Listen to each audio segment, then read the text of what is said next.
Bismillahirrahmanirrahim. Assalamualaikum warahmatullahi wabarakatuh. Innal hamdalillah nahmaduhu wa nasta'inuhu wa nastaghfiruhu wa nastahdihi wa natubu ilayhi wa na'udzu billahi min shururi anfusina wa min sayyiati a'malina may yahdihillahu fala mudilla lahu wa may yudlil fala hadiya lahu.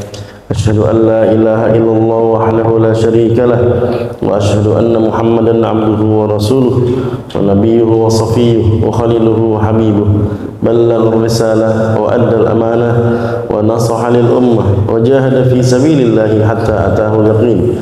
Allahumma salli wa sallim wa barik wa azim ala nabiyyina al-karim sayyidina wa maulana Muhammadin wa ala alihi al-athhar wa ashabihi al-akhyar wa atba'ihi al-amrar ya rabbal alamin. Amma ba'd.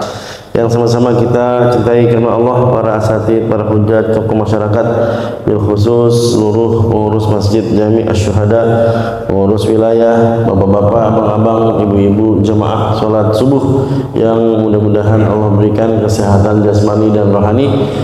Mari sama-sama kita bersyukur pada Allah atas limpahan nikmat iman Islam sehingga kita dapat melaksanakan sholat subuh berjamaah, dilanjutkan dengan taklim rutin ba'da subuh sampai syuruk. Kita bersyukur dengan mengucapkan lafaz alhamdulillahi rabbil alamin. Kita sampaikan salawat dan salam kepada Rasulullah beserta keluarga, sahabat dan para pengikutnya hingga akhir zaman dengan sama-sama mengucapkan lafaz Allahumma salli ala sayyidina Muhammad wa ala ali sayyidina Muhammad. Sebelum kita lanjutkan pembacaan atau penjelasan hadis dari kitab Arba'in An-Nawawi, mari sama-sama kita bacakan surat Al-Fatihah. Kita niatkan bil khusus untuk diri kita sendiri, semoga Allah berikan istiqomah dalam ibadah. Keluarga kita juga Allah jadikan keluarga yang senantiasa mendirikan sholat 5 waktu, tidak ditinggalkan, yang laki-laki berjamaah, anak-anak semua, cucu-cucu semuanya yang saat ini Allah berikan cobaan, kesulitan, semoga senantiasa dibersamai dengan kemudahan-kemudahan. Yang saat ini sedang sakit, Allah berikan kesembuhan. Yang sedang menunggu pekerjaan, Allah berikan rezeki pekerjaan yang halalan thayyiban. Yang saat ini menunggu kelahiran anaknya, Allah berikan kelancaran dalam persalinannya, selamat ibu dan anaknya. Yang sedang terlilit hutang, Allah datangkan rezeki dari arah yang tidak disangka-sangka, rezeki yang melimpah berkah untuk melunasi hutang-hutangnya. Dan khususnya kita doakan keluarga saudara kita yang berada di Gaza, Baitul Maqdis, Nablus, Ramallah, Palestina, dan semua di Suriah, Yaman, Irak, Afghanistan, Somalia, Sudan, Turkistan Asyarkiyah, Myanmar dan lain sebagainya. Semoga Allah berikan kekuatan bagi keluarga yang masih hidup, yang sudah gugur Allah jadikan sebagai syuhada, yang sedang merasakan pedihnya luka-luka, sakit, Allah berikan kesembuhan tanpa bekas, diberikan kesabaran, disatukan barisan-barisan jihad fisabilillah, ditepatkan sasaran roket dan rudal-rudalnya, Allah hancurkan Zionis Israel laknatullah alaihim sehancur-hancurnya. Ala hadiniyah wa ala kulli niyatin salihah. Al-Fatihah. A'udzu billahi minasyaitonir rajim. Bismillahirrahmanirrahim. Alhamdulillahi rabbil alamin. Arrahmanir rahim. Maliki yaumiddin. Iyyaka na'budu wa iyyaka nasta'in. Ihdinas siratal mustaqim. Siratal ladzina an'amta 'alaihim ghairil maghdubi 'alaihim waladdallin. Amin. Kita lengkapi penjelasan dari hadis yang membahas tentang bagaimana kita merespon kemungkaran. Man ra'a minkum munkaran falyughayyir biyadihi. Siapa yang melihat kemungkaran, hendaknya ia rubah dengan tangannya atau kekuasaannya yang diamanahkan kepadanya. Wa in lam yastati fa bilisani. Kalau belum mampu, maka dengan lisan, nasihat, pidato, ceramah. Sekarang yang mewakili lisan itu bisa tulisan ya. Yang mewakili lisan itu bisa tulisan, update status, tulisan, bikin artikel, macam-macam, bikin jurnal. Wa in lam yastati fa biqalbi. Kalau nggak mampu dengan tangan, dengan lisan, maka hati. Maksudnya apa dengan hati? Benci. Melihat kemungkaran nggak bisa rubah, pakai tangan nggak bisa, kekuasaan nggak punya, lisan nggak berani, nggak enak, nyampeinnya takut salah, nggak ada kesempatan pidato, khutbah, ceramah nggak bisa misalnya. Terus dengan apa? Fabi qalbi, hatinya, dengan mengingkari kemungkaran tersebut. Kalau tangan nggak bisa, lisan nggak bisa, hatinya nggak ikut membenci, tidak ikut mengingkari, maka hilang iman itu. Hati yang membenci kemungkaran itu adalah bentuk nahi mungkar yang paling lemah. Ya, yang paling lemah itu ya dengan membenci perbuatan mungkar tersebut. Kalau nggak sama sekali membenci, nggak sama sekali gedek, berarti imannya bermasalah. Ada kemungkaran di lingkungan kita, hati kita nggak gelisah, nggak risih, imannya udah hilang. Ya, emang bisa iman hilang? Ya bisa aja. Iman itu bertambah, berkurang, hilang. Ya kan, dalam hadis kan ada, tidak mungkin seorang mencuri ya kecuali imannya lagi nggak ada. Kalau ada imannya ya, mau dikata pohon mangga lagi sepi, imannya ada nih, ini tangan endut-endutan kan jadi ngambil ya. Tapi kalau imannya udah hilang, gue comot aja, lagi hilang tuh imannya.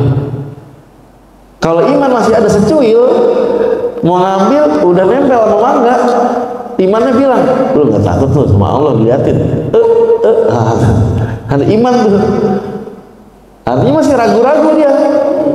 Pulang subuh Jumatan, sendal cakep nih, ya.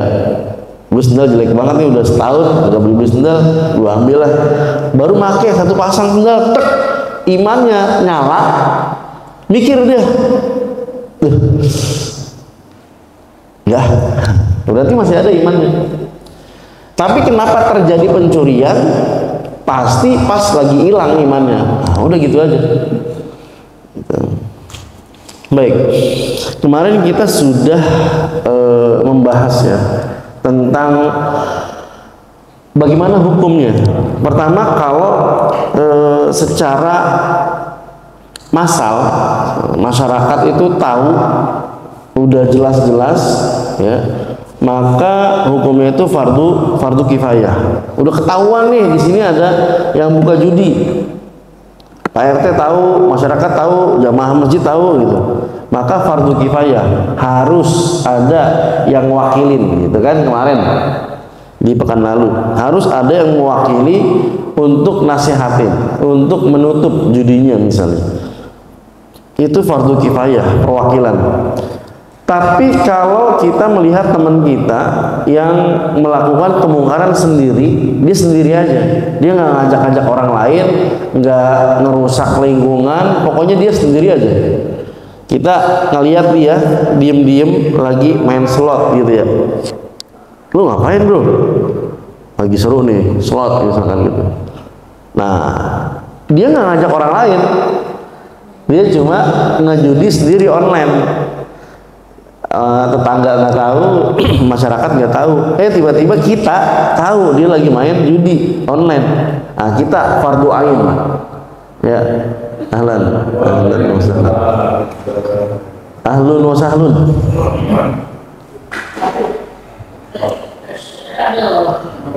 Silakan. Bapak Al-Ikhlas.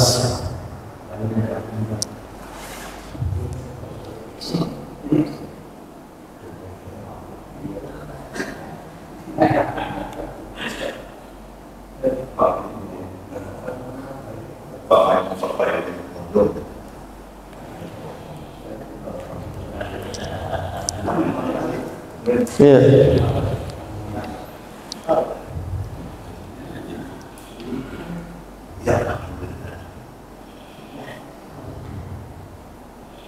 Baik, saya lanjutkan. Jadi kalau kita mengetahui kemaksiatan secara personal, tapi dia tidak melakukan untuk umum, maka kita yang tahu, kita yang lihat kemaksiatannya, kemungkarannya secara personal, kita yang fardu ain. Karena kalau kita yang tahu nggak menegakkan hukum-hukum Allah, nggak mencegahnya, maka kita yang dosa. Karena kan orang lain, masyarakat nggak tahu.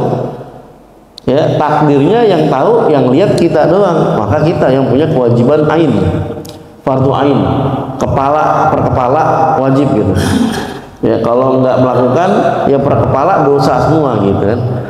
Kayak sholat 5 waktu fardu ain kan, jadi kalau nggak melakukan ya masing-masing dosa gitu. Nah itu perbedaannya. Jadi menegakkan nahi mungkar itu, saya ulangi, kalau udah diketahui masyarakat umum, maka hukumnya fardu kifayah. Kudu ada yang ngewakilin untuk menegakkan, nasihatin, nahi mungkar, tegur dan lain sebagainya. Harus ada, walaupun satu.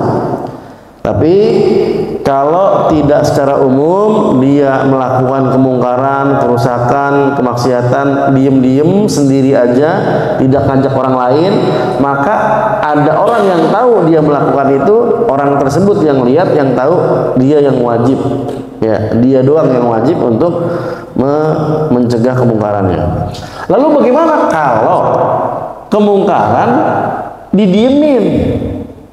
Tidak dicegah, tidak dilarang, ya, tidak diberantas gitu ya.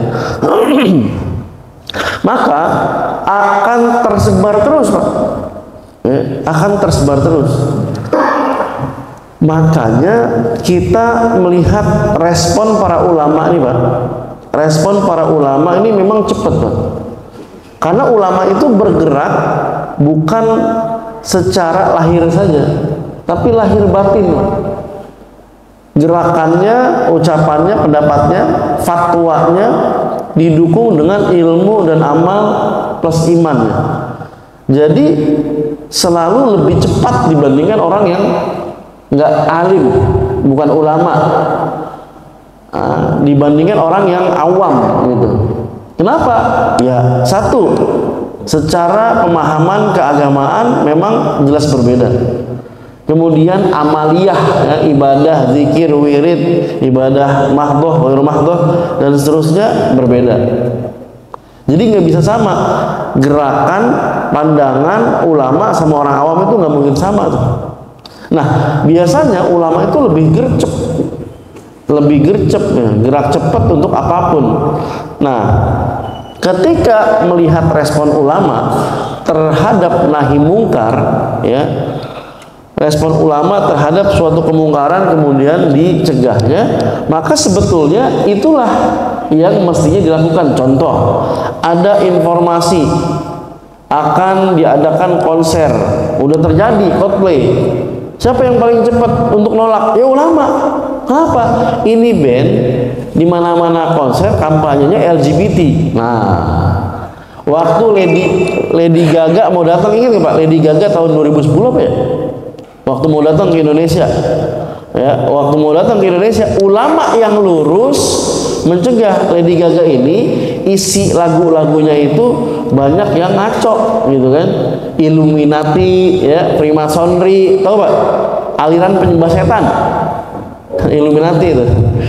Nah, itu isi lagunya mewakili itu, termasuk lagu-lagu Korea banyak. Simbol-simbol iblis, setan tuh banyak. Ulama udah paham itu, dipelajarin, wah ini nggak bisa nih. Nah, tiba-tiba ada ulama yang bengkok, dibilang 1000 Lady Gaga nggak berpengaruh untuk warganya. Ini ngaco bener, ya kan? Gitu.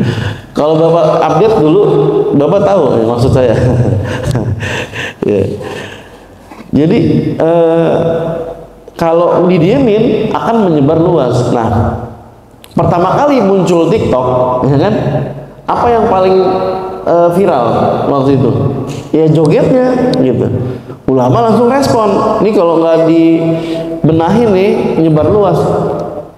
Tapi masalahnya adalah karena kita hidup di negara yang tidak menjunjung, ya, penyelenggara negaranya maksudnya tidak menjunjung nilai-nilai Islam, ya mungkin sosial, mungkin liberal, mungkin Syiah kali gitu kan, kecondongannya kepada Islam nggak kuat gitu. Jadi nahi mungkarnya para ulama tuh tidak direspon cepat, sehingga apa? Ya udah tersebar, Pak. Udah tersebar kita. Ya TikToknya udah biasa tuh ngelihat anak-anak ABG perempuan joget tuh udah biasa. Ya, kenapa? Nahi mungkarnya nggak gercep gitu aja deh. Nah, itu dampaknya kalau kemudian tidak diberantas segera mungkin. Nah, Allah Subhanahu wa taala berfirman dalam surat Al-Maidah ayat 78 sampai 79. A'udzubillahi minasyaitonir rajim. Lu'inal ladzina kafaru min bani Israil ala lisani Daud wa Isa ibnu Maryam. Dzalika bima asaw wa kanu ya'tadun. Orang-orang kafir dari Bani Israel telah dilaknat melalui lisan atau ucapan Nabi Daud dan Isa putra Maryam, yang demikian itu karena mereka durhaka dan selalu melampaui batas. Ini jejak rekamnya orang-orang kafir Bani Israel nih, termasuk Yahudi ya. Jadi Bani Israel ini biar nggak salah paham nih Pak, Israel itu nama julukannya untuk Nabi Yakub Israel ya. Jadi kalau kita sebut Israel itu Muslim nggak? Aslinya julukannya Nabi Yakub, Nabi Israel ya. Nabi Israel, nama lainnya Nabi Yakub gitu. Kemudian Yakub, Nabi Yakub alaihissalam ya, punya anak ya, anak cucu keturunan gitu.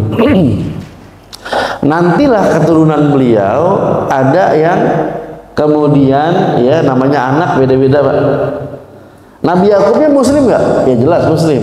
Nabi-nabi Muslim gitu kan. Anak-anak keturunannya beliau lah yang kemudian nanti ada yang pecah lah itu Yahuda jadi Yahudi, nah gitu kan. Iya. Jadi yang disebut Bani Israel maksudnya adalah Bani Yakub, anak cucu keturunan Yakub. Itu kepecah Muslim, Nasrani, Yahudi gitu. Makanya diingetin kan ketika perang Taufan Al-Aqsa ini, hati-hati penggunaan Israel, nama Israel.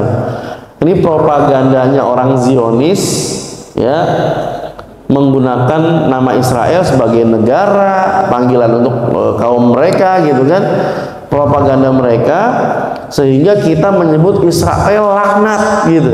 Padahal Israel itu adalah nama lain dari Nabi Yakub gitu. Makanya kita selalu membarengi, mendampingkan nama, menyandingkan ya Israel itu dengan Zionisnya gitu. Zionis Israel gitu. Bukan cuma sekedar Israel aja.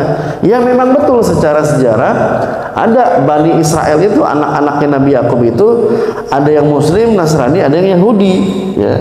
Kalau kita sebut Bani Israel yang Yahudi tanpa menyebut dan hanya maksudnya saja mungkin oke, nyampe. Tapi bagi sebagian orang yang mengerti, khawatirnya disalahpahami Israel adalah Nabi Yakub itu sendiri. Jadinya tuh lihat orang Islam tuh yang awam tuh yang kagak ngerti, dia sebut Israel laknat padahal Nabi juga tuh. Nah, hati-hati. Makanya selalu sebut Zionis Israel. Nah, karena yang rusak ini Zionismenya ini nih. Baik. Kanu la yatanahawna an munkar fa'aluh labisa ma kanu yaf'alun. Kenapa kemudian Allah Subhanahu wa taala laknat mereka ya? Karena mereka tidak saling mencegah perbuatan mungkar yang mereka lakukan di antara kaum mereka. Sungguh sangat buruk apa yang mereka perbuat. Nah, kenapa kemudian dari lisan Nabi Daud dan Nabi Isa itu disampaikan bahwa Allah melaknat mereka karena ada kemungkaran gak dicegah gitu. Kemungkaran yang paling jelas Pak dari zaman ke zaman nih Yahudi ini adalah apa? Membunuh para nabi, mentahrif kitab. Tahrif itu perubahan ya, rubah-rubah sesuai dengan hawa nafsu mereka, kepentingan mereka. Dirubah tuh Tauratnya, Injilnya gitu kan. Nah, itu yang paling nyata dari zaman ke zaman. Makanya bapak-bapak, abang-abang, ibu-ibu ya, jangan heran hari ini melihat Zionis Israel, Netanyahu itu ya, atau yang mewakili mereka itu minta gencatan senjata sama Hamas atau pejuang-pejuang Palestina. Dia yang minta, dia sendiri yang ngingkarin. Katanya minta gencatan senjata, 5 hari nggak ada perang. Tapi selama 5 hari itu juga masih terjadi penyerangan. Jangan heran kayak gitu Pak. Yang namanya Yahudi ya, itu emang track recordnya begitu. Kemudian ada kemarin yang viral banget, tawanan Yahudi, kalau nggak salah kakak adik ya, laki-laki perempuan, begitu diserahin sama Brigade Izzuddin Al-Qassam Hamas itu, terus dia rekam atau menyatakan bahwa jatuh cinta lah sama abang-abang Qassam gitu kan, sama para mujahidin Izzuddin Al-Qassam dan lainnya. Kenapa jatuh cinta? Katanya ya dilindungi, akhlaknya baik gitu. Viral tuh, viral banget gitu. Belum lama ini bikin video ya menyatakan laporan ke pemerintah Zionis Israel itu disiksa, macam-macam fitnah. Udah biasa itu. Udah biasa itu mereka melakukan kedustaan-kedustaan itu. Nah, terjadi kedustaan, terjadi pembunuhan terhadap para nabi, perubahan kitab suci mereka, itu nggak ada yang larang. Dan kalau kita di Indonesia, versi kitanya nih di Palu ya, di Palu waktu itu saya bukan wawancara, saya cuma nyimak UAS ya, waktu kita nganterin bantuan untuk korban gempa, likuifaksi, tsunami ya, Palu tahun 2000 berapa itu? 18 kalau nggak salah. Itu ketika sedang ngobrol dengan tuan rumah, apa yang terjadi sebetulnya? Karena waktu itu ya, kejadian likuifaksi tsunami itu 2 minggu kalau nggak salah, 2 minggu setelah jadwalnya UAS. Setelah itu tsunami. Nah, kan kita datang tuh bulan November kalau nggak salah waktu itu, atau 3 Desember saya lupa nih, datang. Kan kita ngeri nanti 2 minggu lagi kejadian lagi nanti. Kata bos, sekarang saya jadwal hari ini, saya ngeri 2 minggu lagi nanti kejadian. Enggak lah. Akhirnya kita dengerin ngobrol. Jadi kata salah satu ustadz yang asli Palu itu bilang bahwa di titik likuifaksinya apa tuh dulu, Donggala ya, dan sekitarnya itu kayak Teksasnya Palu lah. Perjudian, perzinaan, miras, udah deh sekampung itu. Ulama udah ngasih wanti-wanti, Habaib itu udah nasihatin, ini baik-baik, jangan sampai Allah tumplekin tuh laut gitu. Udah cukup dah, jangan pada ini lagi, maksiat lagi, judi lagi, zina lagi, miras lagi, udah dicuekin. Ya aparat-aparatnya segala macem, ya biasalah, dekengan, backup belakang itu dicuekin. Akhirnya beneran Allah tumplekin tsunami Pak. Ya, pohon kelapa di sini Pak, pindah 40 meter. Ini tadinya pohon kelapa ini di dalam laut ini katanya, di pinggiran laut banget, pindah ke sono. Ya. Terus ada gedung hotel rumah gitu ya. Tadinya di sini pindah jauh bener. Kan tanah jadi ini kan, tanah jadi air gitu kan. Allah Maha Kuasa itu. Yang tadinya keras begini Pak, dijadiin lembek kayak air, udah golak-golak. Yang tadinya di atas tuh manusia, di bawah semua pendem udah. Iya, tingginya berapa ya? 3 meter kalau nggak salah, apa 4 meter gitu. Kita berada di tempat kejadian yang Allah tenggelamin, Allah telan semua itu yang ada di atasnya. Itu jalan utamanya itu 4 meter Pak. Kita diri nih, ya bareng-bareng ngelihat ngelihat tempat kejadian, ngambil dokumentasi. Pas ngeliat ini jalan utama, aslinya rata Pak. Aslinya rata. Jadi satu kawasan itu misalnya anggaplah dari Pelumpang ya sampai habis waduk, blok tenggelam semua ya. Ini jalan utama, jalan raya Pelumpang nih, PLN situ. Itu udah di bawah ya. Kita nih kampung Pelumpang nih udah di bawah ya, blok ditenggelamin. Jalan aslinya di atas gitu. Dahsyat. Ini gimana ceritanya Pak? Kita dengar ceritanya jadi mau buru-buru pulang dari Palu. Ya, wah Pak, ada yang saya kenal katanya tetangga, anak kecil tuh. Jadi rumahnya di dalam tempat kejadian, rumahnya. Dia diminta untuk beli apa ya, beli minyak apa-apa gitu ya di warung. Keluar, anggaplah warungnya itu letaknya di Jalan Pelumpang sonoan, nyebrang. Begitu pulang lagi digolak-golak gitu tuh. Tanahnya, daratannya, rumahnya, jadi hilang ya. Lah kemana nih saya pulang? Udah langsung nangis, langsung panik. Udah. Setelah kejadian, udah Allah tenggelamin, bingung dia. Di mana nih pohon kelapa tadinya di pinggir jalan jadi pindah ke tengah-tengah sana. Dahsyat itu. Nah itu dampaknya kalau kemungkaran nggak segera. Makanya saya sering bilang Pak, saya bulan Ramadan itu sering nampak di pasar ular, ngerokok bebas, minum bebas. Ini orang Kristen, orang Yahudi apa Muslim sini bapak-bapak minum sembarangan, ngerokok sembarangan.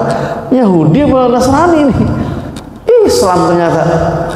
Bapak-bapak, abang-abang, remaja. Saya ya, ini udah berulang kali saya sampaikan.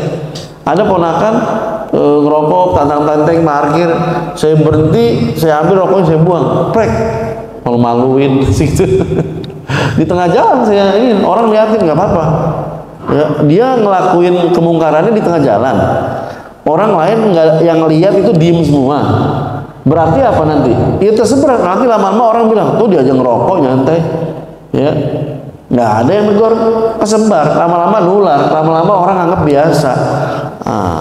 Nanti ujung-ujungnya kayak ayat Al-Maidah 78-79, lama-lama nggak ada yang mencegah kemungkaran, ya dimurkai, kemudian dilaknat sama Allah, nauzubillah. Lah kita pinggir laut, ngeri bener. Abu Bakar As-Siddiq berkata, Rasulullah SAW bersabda, jika terjadi satu kemaksiatan dalam suatu kaum, tapi mereka tidak memberantasnya, ya, padahal mereka mampu untuk memberantasnya, maka dikhawatirkan Allah Subhanahu wa Ta'ala akan menurunkan siksanya kepada mereka semua, Pak. Makanya almarhum Kiai Haji Zainuddin MZ, ya kan, pernah kan yang ceramah diviralin suaranya itu, ada orang mabok katanya, dikasih tahu jangan mabok, berhenti mabok. Apa jawabannya? Uang gue, yang mabok gue, kenapa lu yang repot? Kata beliau, yang mabok lu, uang lu, tapi kalau diazab kita semua rata.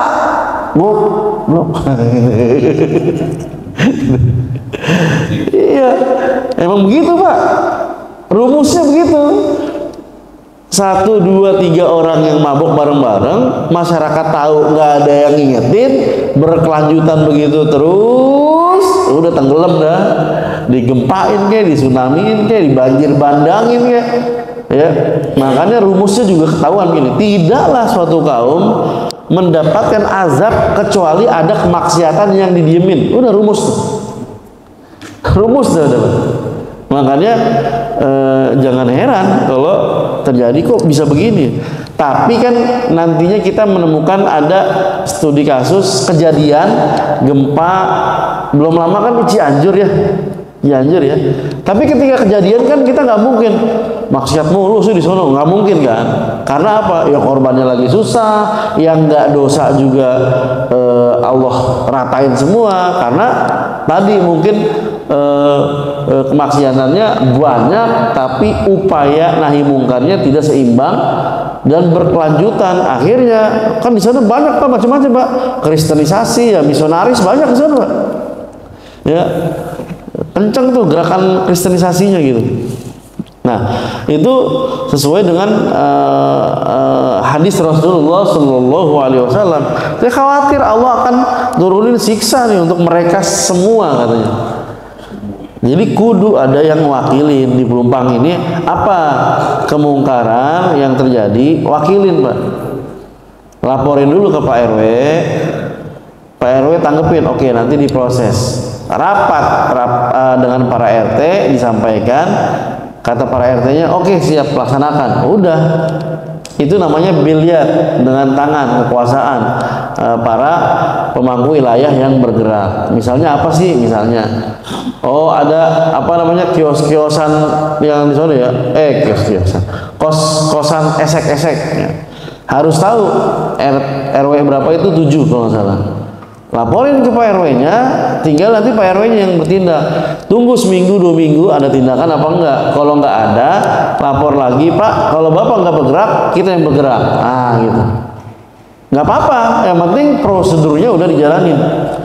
Jangan kemudian nanti RW-nya sendiri yang bilang, ini nih main hakim sendiri. Nah, ini RW geblek. Udah laporan, dianya nggak gerak, masyarakat gerak, RW-nya bikin isu. Ini main hakim sendiri nih masyarakat ini nih. Ya. Iya, jangan sampai begitu. Kemudian dalam riwayat yang lainnya, ya, padahal yang tidak melakukan kemaksiatan lebih banyak, yang tidak melakukan kemaksiatan lebih banyak dari yang melakukan kemaksiatan. Ditambahin dalam hadis yang tadi, ya, kata Rasulullah, kalau terjadi kemaksiatan dalam satu kaum, masyarakat, kota atau negara tidak ditegakkan nahi mungkar, maka saya khawatir, kata Rasulullah, akan diturunkan siksa untuk mereka semua. Ada tambahannya, padahal yang melakukan kemaksiatan itu minoritas, sedikit dibanding yang tidak melakukan kemaksiatan, tapi dipukul rata siksanya semua. Itu hukumnya Allah.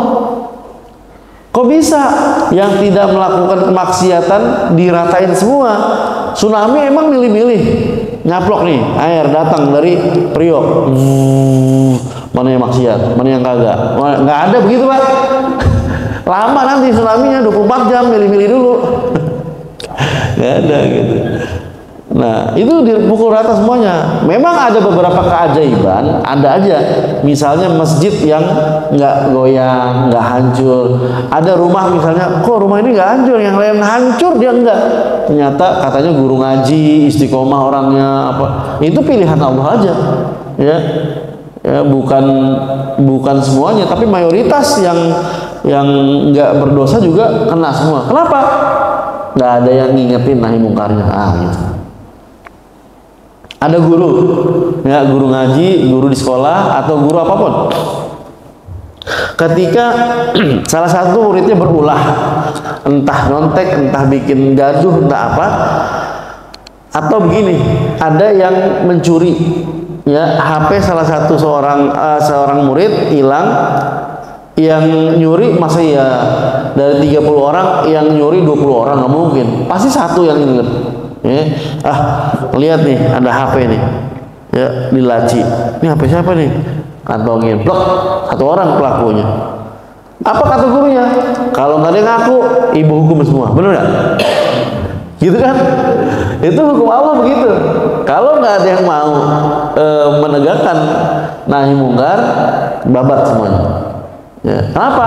Karena diem terhadap kemungkaran. Terus jawabannya, ya emang nggak tahu, gitu ya, emang nggak tahu, nggak mungkin nggak tahu. Kenapa?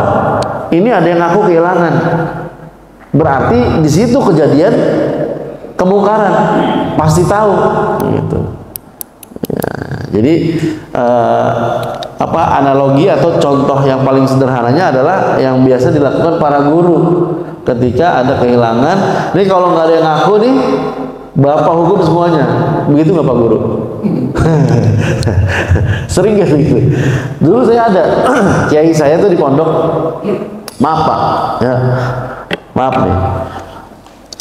Papan tulis baru digantiin semua kelas, ya baru digantiin kelas. Pakai paku bukan pakai spidol.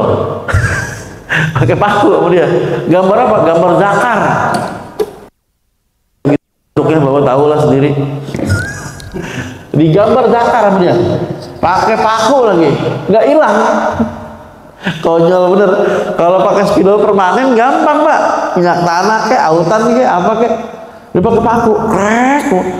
Pas kiai masuk kelas itu, cek mau ngajar, nulis, ngelihat gambar zakar. Kan konyol bener. Kata kiai, siapa nih? Ya, nggak ada yang ngaku kan? Ya, kalau nggak mau ngaku, nggak apa-apa. Ustadz punya cara, kata beliau. Diem semua, nggak ada yang mau ngaku. Akhirnya upacara di kelasnya nggak ada yang mau ngaku. Upacara kelas 5 katanya. Kalau kelas 5 apa waktu itu? A, B, apa C gitu ya. Kalau nggak ada yang mau ngaku, siapa pelaku yang ngukir itu di papan tulis, satu deret dihukum semua di depan barisan. Ustadz hitung sampai 5. 1 2 3, maju satu orang. Ngaku juga kira. Ngaku juga. Ya, lanjut. Akhirnya karena dia nggak ngaku di kelas, di dalam kelas, akhirnya dibikin ngaku di depan semua kelas. Kenapa? Sampai ngukir pakai paku. Papan tulis baru diganti, diukir pakai paku, gambar zakar lagi. Kenapa? Diem, gamparin depan santri. Kenapa? Nggak jawab. Pak. Mang enak loh. Mamam sono. Kalau zaman sekarang mah ngadu ya. Ham. Ngadu bapaknya nyewa lawyer, ustadznya ditangkap. Bisa tuh sekarang mah. Sampai saya lulus itu sih enggak sih, alhamdulillah enggak. Gamparin pak. Biarin dah. Nah gitu caranya kiai. Daripada dihukum semuanya, mendingan satu ngaku selesai dah. Jangan diulangi. Kata gitu. Kelar udah. Baik. Riwayat yang lainnya Rasulullah SAW bersabda, kalau suatu kaum mengetahui kemaksiatan tapi mereka tidak memberantasnya, padahal mereka mampu melakukannya, maka Allah akan menimpakan azab pada mereka semua. Mereka meninggal. Ya. Kemudian ini serupa. Dari Adi bin Umair. Jadi nama Adi itu dari zaman dulu udah ada Adi. Tapi pakai ain, Adi. Rasulullah bersabda, sesungguhnya Allah tidak mengazab ya, manusia secara umum hanya karena perbuatan maksiat dari orang-orang tertentu, kecuali, saya ulangi, Allah tidak menurunkan azab atau siksanya secara umum kepada semua umat manusia yang melakukan maksiat karena 1-2 orang, kecuali katanya mereka semua mengetahui kemaksiatan itu tapi tidak memberantasnya. Udah itu aja Pak ya. Aslinya hukum Allah itu tidak mengazab keseluruhan cuma karena 1-2 orang. Enggak. Kalau apa? Kalau masih ditegakkan nahi mungkarnya, ada yang nasihatin, ada yang cerewet ngingetin gitu. Tapi ketika nggak berlaku lagi, udah diratain sama Allah. Baik. Ini yang akan terjadi kalau kemaksiatan, kemungkaran tidak diberantas. Naudzubillah. Kemudian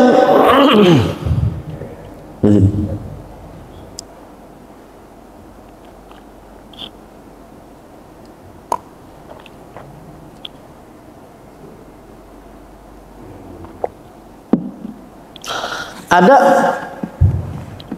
pemahaman yang keliru ketika masyarakat atau sebagiannya tidak mampu ya melakukan atau tidak mau melakukan nahi mungkar. Mereka berdalih begini, ya ayyuhalladzina amanu alaikum anfusakum la yadurrukum man dhalla idza tadaitum ilallahi marji'ukum jami'an fayunabbi'ukum bima kuntum ta'malun. Wahai orang-orang beriman, jagalah dirimu ya, jagalah dirimu karena orang yang sesat itu tidak akan membahayakanmu apabila kamu telah mendapat petunjuk. Jadi dia berdalih ayat ini, wahai orang beriman, jagalah dirimu ya, karena orang-orang yang sesat, yang maksiat, yang melakukan kemungkaran itu nggak akan ada dampak apapun pada dirimu kalau kamu sudah diberikan petunjuk. Jadi tenang-tenang aja, mau nahi mungkar, mau kagak, nggak bakal ngaruh sama ente. Udah biarin aja lah dia, mabok-mabok, udah biarin. Udah nggak usah ngusik hidup orang lain, yang penting kita jaga diri. Nah ini salah paham. Ya, salah paham gitu. Hanya kepada Allah kamu semua akan kembali, kemudian dia akan menerangkan kepadamu apa yang telah kamu kerjakan. Jadi ayat ini dipelintir pemahamannya. Pak, Bapak kan tahu Pak, samping rumah Bapak itu misalnya ada praktek ribawi, rentenir. Tetangga Bapak itu, tetangga Bapak nih ternyata diem-diem rentenir. Apa itu rentenir? Minjemin uang ke orang, balikinnya lebih. Biasa gitu ya. Paling gampang lah pahaminnya. Minjemin orang 100, dia minta balikin 110. Riba, ininya riba. Bapak kan tahu? Ya tahu kita. Bapak udah kasih nasihat belum? Aduh, gak enak. Atau begini jawabannya, udahlah biarin. Kan kita yang penting jaga diri kita. Surat Al-Maidah ayat 105 kata begitu. Yang penting kita jaga diri kita. Mereka melakukan ribawi jadi rentenir, kita nggak kepengaruh, kita nggak ikut-ikut, udahlah. Ini sebagian orang banyak yang begini, lo gue. Iya benar, ternyata salah paham. Ya, ini salah paham. Ya. Nggak boleh ayat itu dipahami untuk membiarkan nahi mungkar. Jadi pengamalan ayat yang keliru. Ayat ini ya justru sebuah isyarat. Ya apa? Untuk melaksanakan nahi mungkar. Sebagaimana Allah Subhanahu wa taala menakdirkan Abu Bakar ketika melihat fenomena penyimpangan. Ya. Abu Bakar berkata, wahai manusia, sesungguhnya kalian membaca ayat ini dan menempatkan bukan pada tempatnya. Padahal kami telah mendengar Rasulullah SAW bersabda, kalau manusia mengetahui kezoliman dan tidak memberantasnya, maka Allah akan menimpakan azab kepada mereka. Jadi nggak bakal bisa Pak, ayat Quran itu terlepas dari hadis-hadis Rasulullah. Dia harus berdampingan. Baca Quran kudu dibarengi dengan hadis Nabi. Ya, saya sering bilang bahwa kalau kita hanya baca Quran saja, maka kita tidak menemukan di situ gerakan sholat. Sholat kudu angkat tangan begini, ngedekap begini, tasyahud begini. Di Al-Quran detailnya nggak ada. Al-Quran itu turun secara global. Wa aqimus sholah, dirikan sholat. Di mana detailnya Pak? Hadis. Jadi baca Quran harus bareng dengan baca hadis-hadis Rasulullah Sallallahu Alaihi Wasallam gitu. Nah ayat yang tadi juga sama.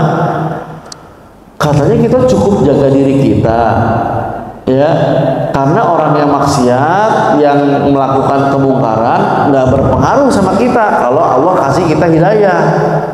Bacanya cuma ayat itu, tapi tidak baca hadis Rasulullah yang mengatakan kalau kita tahu ada kemungkaran di suatu kaum dan kita tidak memberantasnya, maka akan disiksa, diazab.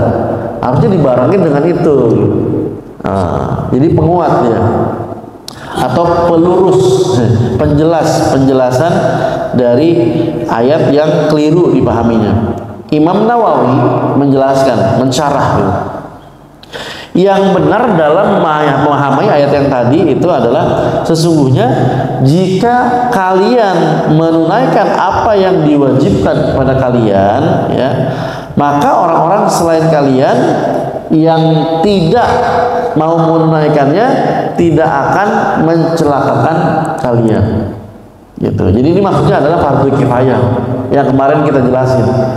Ya, kalau kita sudah menunaikan, sudah nasihatin, sudah ngasih tahu, bang ini salah bang, yang ente lakuin bang, ente mau nolong orang, ya bang Hadi orangnya baik nih, pengen nolong orang nih, tapi ternyata bang Hadi minjemin bang Mail 100 biar silaturahim gak putus.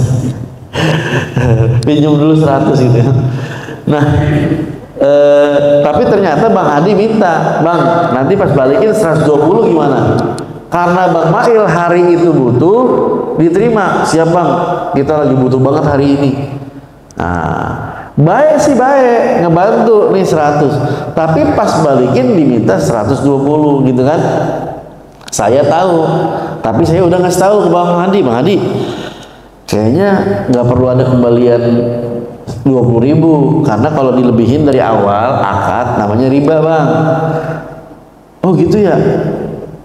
Ya udah dah. Coba nanti kita usahain. Tapi nggak berubah. Nah, ya nggak berubah tuh. Itu maksudnya. Sayanya tidak berpengaruh apa-apa terhadap riba yang diterapkan oleh Bang Hadi misalnya. Tapi saya udah menegakkan nahi mungkarnya, bukannya udah tahu tapi didiemin, bukan begitu pemahaman ayatnya. Jadi kata Imam Nawawi, ditunaikan dulu nahi mungkarnya, disampaikan dulu, baru insya Allah kalau sudah disampaikan kamu tidak akan terpengaruh dan insya Allah tidak akan diazab gitu. Tapi kalau dipahaminya, wahai orang-orang beriman, alaikum anfusakum gitu ya. Ya ayyuhalladzina amanu alaikum anfusakum. Hendaklah kalian jaga diri kalian ya. La yadurrukum man dhalla idza ihtadaitum. Enggak akan berpengaruh tuh orang-orang rusak kalau kamu sudah diberikan petunjuk kemudian dipahami enggak menegakkan nahi mungkar, ini keliru gitu. Pemahaman yang keliru gitu. Nah, kenapa? Allah Subhanahu wa taala berfirman, dan seorang yang berdosa itu tidak akan memikul dosa orang lain. Kalau kita la taziru waziratun wizra ukhra. Nah, kita nanggung sendiri, Pak. Nanggung sendiri. Maka kita tegakkan nahi mungkar. Maka kesimpulannya adalah jangan sampai salah paham, ya. Memang dalam tatanan hidup beragama Islam itu, Pak, sebetulnya nggak kenal lo gue enggak. Islam itu nggak begitu, Pak. Bukan lifestyle-nya Islam, bukan gaya hidup umat Islam. Lo gue enggak. Itu bukan Islam itu. Muslim sesama Muslim itu harusnya watawasau bil haqi watawasau bis sabr. Sederhana deh. Kita hidup berdampingan, bermasyarakat, bersosial, kenal satu sama lainnya. Yang paling tepat itu watawasau bil haq, saling nasihatin, saling ingetin, saling berwasiat terhadap kebenaran. Ya, kalau ada yang salah dibenerin, dinasihatin, kalau ada kemungkaran dicegah, ya, diberantas, dibasmi gitu. Wa tawassaw bis sabr, dan dalam menjalankannya perlu kesabaran. Dalam menjaga kesabaran itu juga harus saling sabar. Namanya dakwah mah begini, sabar. Namanya rumah tangga mah begini, sabar. Ya namanya sabar ya begitu. Kalau nggak sabar ya syukur. Jadi itu mestinya kehidupan muslim, saling nasihatin, bukan lo gue. Nah, kenapa banyak terjadi justru masyarakat Islam itu lo gue? Ya karena nggak ngaji, nggak mau menyimak, nggak mau membaca, nggak mau mendapatkan nasihat dari hadis-hadis Nabi, ya, Quran yang menjelaskan prinsip-prinsip hidup gitu. Menjalani kehidupan sebagai muslim tapi dengan selera masing-masing. Nah, itulah. Makanya tidak berjalan gitu. Ya. Baik, sampai sini ada yang mau ditanyakan? Dipersilakan. Udah suruk ya? Iya, silakan Pak Haji. Waalaikumsalam.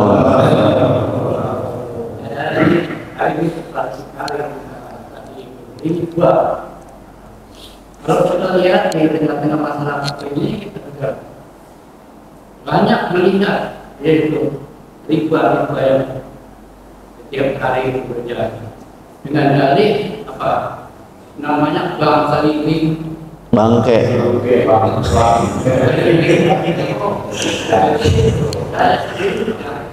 Sudah pernah kawan saya itu yang saya bilang kawan ikut itu kan riba.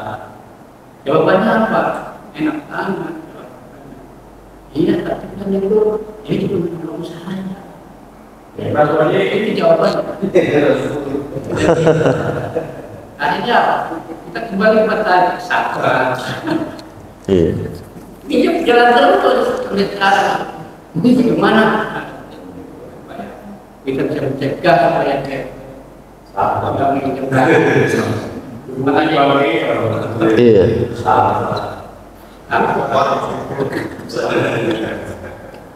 Baik. Bagi Pak Haji, ya, untuk Pak Haji yang sudah menegakkan nasihat, ya, maka gugur sudah. Fardu kifayahnya gugur tuh masyarakat. Gini, rumusnya begini. Insya Allah tidak akan mengazab karena sudah ada yang menegakkan, kan begitu.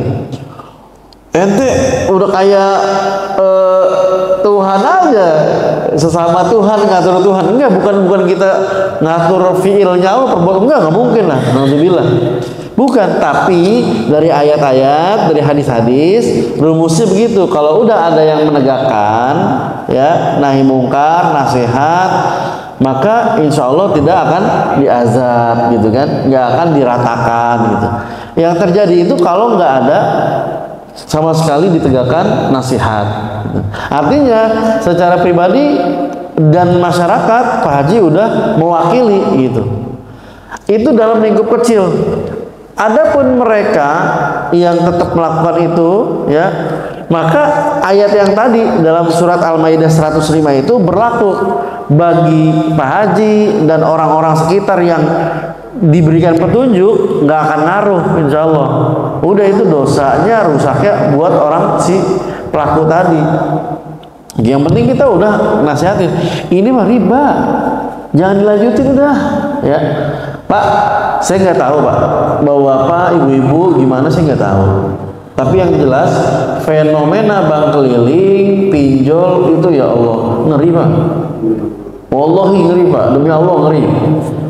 Kebinasaan itu. Iya. Sampulnya membantu. Nih, lagi butuh uang, kita bantu ya, isi cash. Iklannya gencar banget. Kita buka YouTube, tutup, isi cash muncul iklannya. Buka aplikasi, muncul isi cash. Ya, cuma masukin nomor telepon doang dapat 5 juta. Wow, ya elah. Kan gitu iklannya. Ya. Aku menggunakan isi cash udah 2 tahun loh. ngajuin untuk dapat dana 10 juta, dikasih. Ya elah. Nah, awalnya ngebantu, nampaknya wajar. Temannya Pak Haji bilang, ya tapi kan ini ngebantu saya gitu. Wajar, karena lagi butuh banget. Ibaratnya Pak, orang lagi tenggelam, ngap-ngapan, ada jerami. Iya Pak, dia nggak peduli tuh jerami ngambang bisa nopang dia apa enggak. Yang penting ngelihat ada yang bisa dipegang sama dia. Ketika dia ambil, tenggelam juga ya jerami, gitu kan, bukan kayu, bukan batang pohon, gitu kan. Karena saking ngap-ngapannya. Saya sering bilang bahwa anggaplah ya,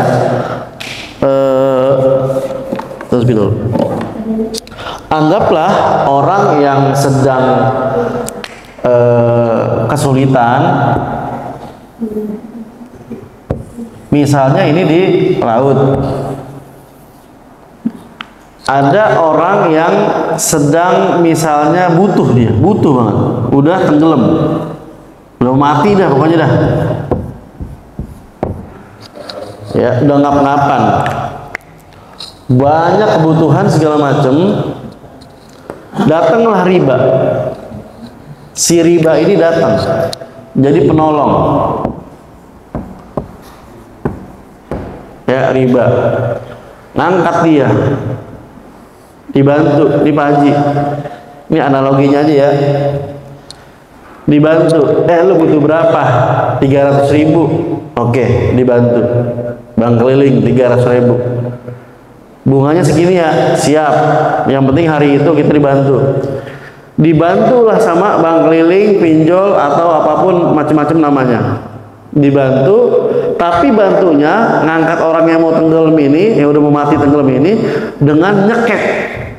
Diangkat ya, dicekek lama-lama, ya mati juga Pak sampai sini nih, ya kalau dicekek terus sama dia, sama aja, mati juga.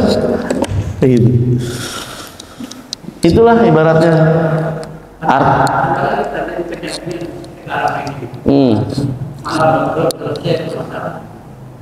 ada anak main-main apa? PHP, katanya bakimong tuh apa sih?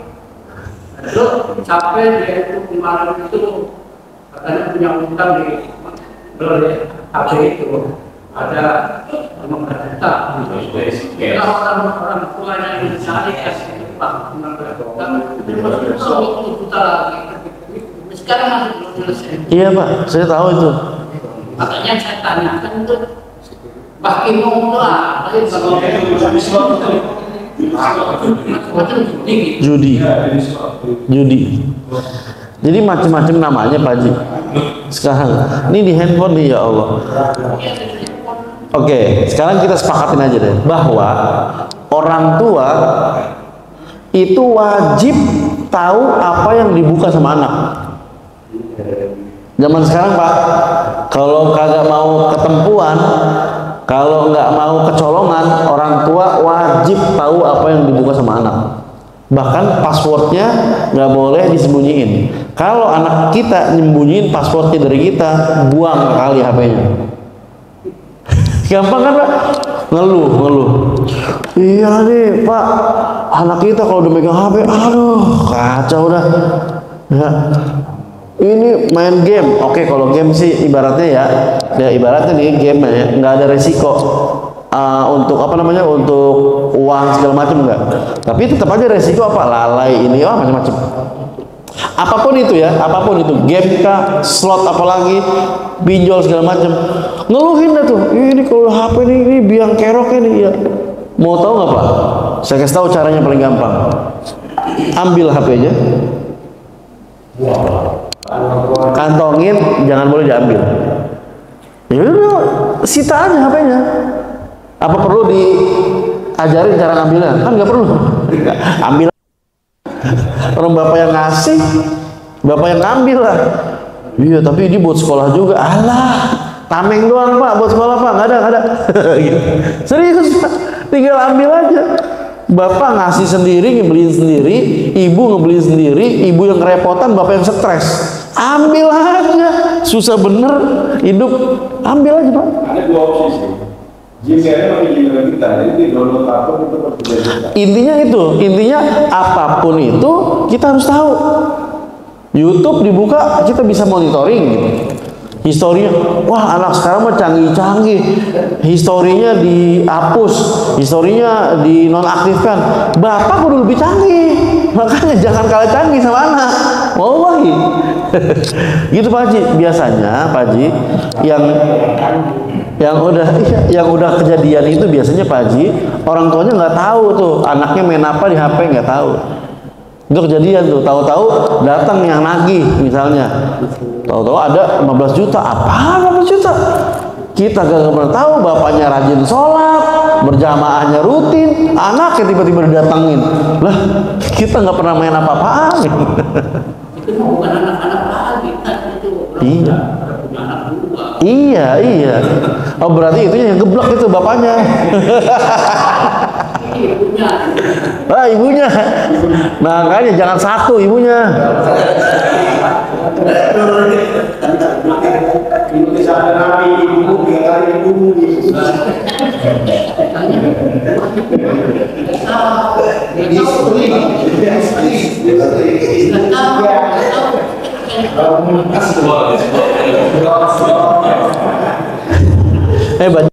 Banyak. Saya kemarin juga jadi kejadian itu juga sama. Suaminya pontang-panting ya, usaha dagang apa yang ada.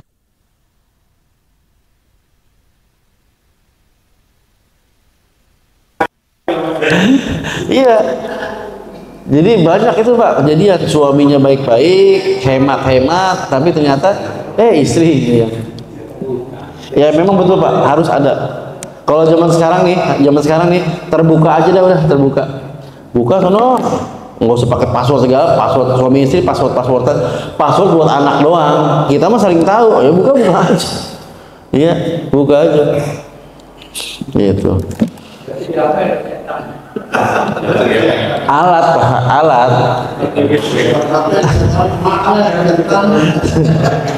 Kalau dulu ada Mr. Gepeng Mr. Gepeng ya. Sekarang ada setan gepeng.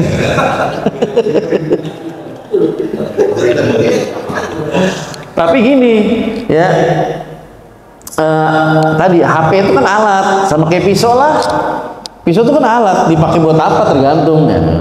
Tergantung penggunanya. Iya. Closing sebelum ini pembahasan dikit lagi. Jadi begini, sebagai penutup, bagaimana kalau ada orang yang mau memberantas kemungkaran, mau mencegah kemungkaran, tapi dia memastikan akan beresiko. Contoh, ini saya nih, kalau negor abang itu di waduk lagi mabok, saya habis dibantai, diinjak-injak saya, badannya gede, gitu ya. Gimana tuh? Saya kecil, kurus, nggak punya kemampuan bela diri, tapi saya tahu itu mungkar, itu nggak boleh. Saya pengen negakin, saya semangat ya, semangat dakwah, semangat tegakin syariat. Tapi kalau saya ke situ sendirian, nggak ada barengan, terus dia ngamuk, habis saya. Kalau sudah memastikan resikonya bakal berpengaruh terhadap nyawa, keselamatan, maka kewajiban nahi mungkarnya gugur. Kewajiban nahi mungkarnya gugur. Kenapa? Akhafud dororoin, kaidah mengambil mudorot yang lebih ringan. Artinya cukup dengan hati mengingkarinya, karena kalau dia rubah dengan lisan digebugin habis. Gitu. Daripada digebugin bonyok-bonyok ya, kita udah pasti nggak bisa ngelawan, apalagi dia bawa celurit, bawa belati, udah dah resiko. Nah makanya tergantung menegakkan nahi mungkar itu ya, kalau mau secara fisik prosedur udah dijalanin ya siapin diri, jangan justru bandit-bandit lebih jago. Ini Pak, Iya. ada case juga. Ini kontrakan yang ini saya lihat banyak keluar masuk kayak ini, banyak kumpul kayaknya saya juga akan bisa pasti kan. Tapi yang keluar masuk. Kontrakan Kontrakan mana ya? Yang mana? Kita sendiri kan udah jadi kontrakan. Oh iya. Kalau itu 20 itu banyak pasangan muda itu bukan bulan bulan itu juga ada pakai itu pasangan satu juga, karena kita bukan terurus. Oke. Kalau kita cuma kesel aja itu cuma menegakkan kalimat kita kesel. Itu yang dengan hati. Kita bukan terurus. Itu yang dengan hati, Bang. Kan belum bisa bergerak nih, ya. Itu dengan hati, artinya gendek nih, ini kalau begini khawatir. Nah, artinya melihat ada kemungkaran cuma bisa ngedumel dalam hati, itu maksudnya yang paling lemah keimanannya kalau hanya baru mampu secara hati aja ngegendekin doang. Itu bukan apa-apa. Nah, mendingan pastikan Pak Bus, bukan. Nah, laporin, tanya gitu. Iya, perlu. Tapi gini, Pak. Iya, benar, dipastikan dulu prosedurnya gitu kan. Pak RT udah pernah ini belum? Karena yang saya tahu ini bolak-balik pasangan. Misalnya dari pagi banget, masa iya pasangan itu dari pagi? Yang saya tahu yang kontrak si lakinya doang gitu. Iya, pusat kesehatan mas-mas ya. Dipastikan dulu ke Pak RT-nya gitu. Tapi sebenarnya gini sih ya, balik ke RT atau ke pemilik juga. Pemilik kontrakan itu harusnya punya SOP ya. Jadi peraturannya nggak boleh membawa ini gitulah. Bikinlah tata tertibnya yang ketat. Hah? Iya, maksudnya yang ketat. Nggak cuma asal nerima duit doang ngeberatin doang di akhirat. Banyak duit kalau hisapnya panjang, udah mendingan buat wakaf aja.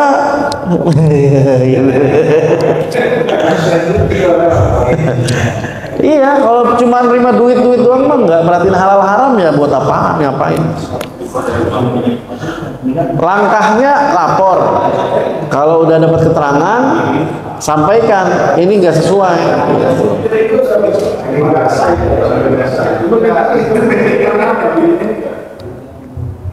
Mendingan dipastikan dulu, tanya, baru nanti kasih laporan hariannya gitu. Oh, ternyata ini yang di sini ternyata namanya misalkan Yanto atau Budi misalnya. Oh, ini ternyata si Mas Budi doang ya yang di sini. Iya. Oh, jadi gini, Pak. Ketika kita pagi ngelihat ada yang keluar dari ini perempuan, kita pantau lagi perempuan dari pintunya dia misalnya gitu ya. Nah, dia udah nikah belum? Enggak, nih statusnya masih lajang belum. Aduin. Gitu, pastiin aja.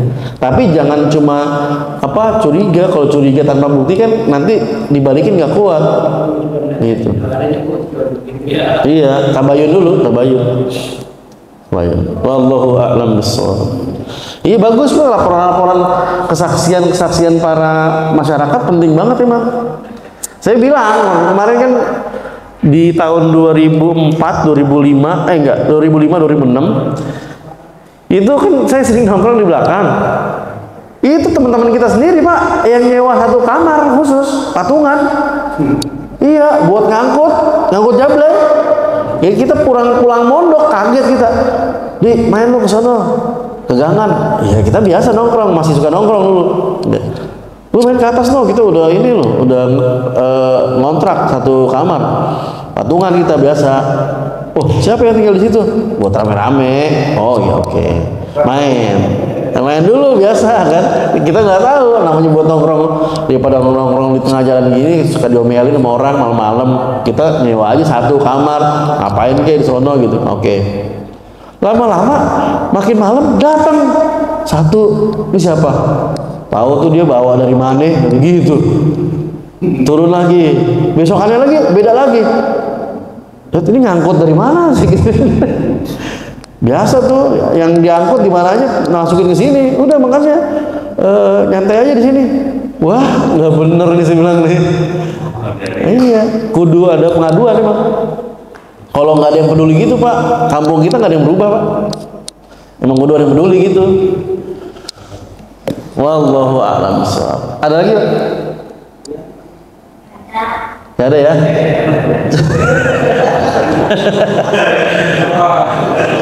Udah ya? Cukup.